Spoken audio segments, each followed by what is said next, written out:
Hi, John. Hi, nice to meet you. How you doing?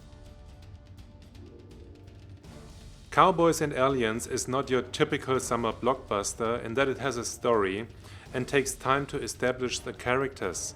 Did you feel any pressure to make a different film? Fortunately, my boss was also a director with Steven Spielberg.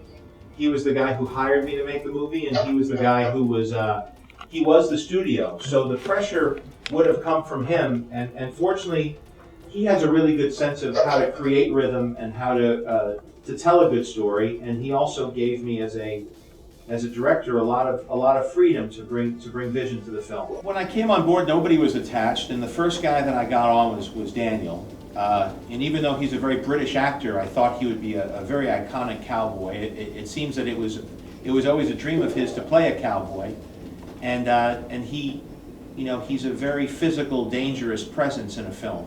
And I felt that he bore a pretty strong resemblance to Steve McQueen, especially when you put a cowboy hat on him. I need to know where you came from.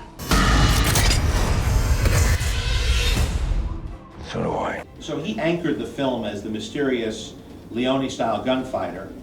And once Harrison Ford expressed an interest in being in it, that was like a dream come true for all of us because he's such an iconic figure. And since The Frisco Kid, which was a comedy, he has not played a cowboy. Although I would argue that his characters in Star Wars and Indiana Jones are cowboys of sorts. What the hell? Looks like he's doing fine. Do you think the internet is now the most important factor when marketing a movie? I don't know that directly marketing to your audience through the internet is that effective of a tool yet compared to trailers or in theaters or on television.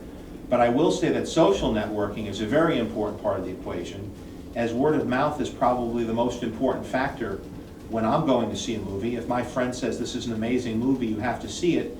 Even if I've not heard of it, I'll make an effort to go. Question, which of the following concepts do you think has the most potential for a sequel? Pirates and robots, ninjas and dinosaurs, or footballers and vampires?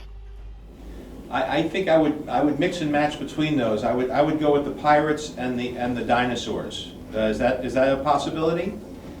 Yeah, that would be amazing. You land on the island. See, this is why you're the director. It writes itself. You land on the island, they come on board, and by the way, they're looking for another chapter of the Pirates of the Caribbean films. They've already had Pirates and Ghosts, and Pirates and Mermaids, and Pirates and Zombies. I think it's time for Pirates and Dinosaurs.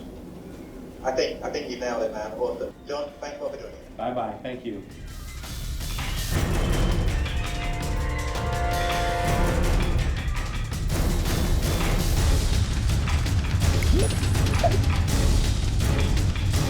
How did you come to collaborate with Jon Favreau on this project? I'd say perfect storm and lucky me.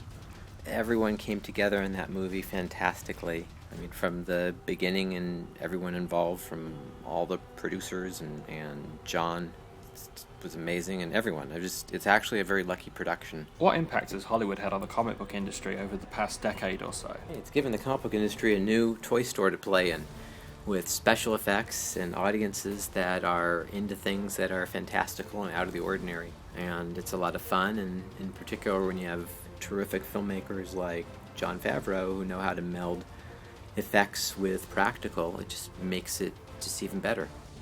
Thanks a lot for joining us, Scott. Cowboys and Aliens is out soon across Europe, and you can download Avatar Kinect for free right now from Kinect Fun Labs on the Xbox Kinect Hub. Once again, Scott, thanks very much for joining us.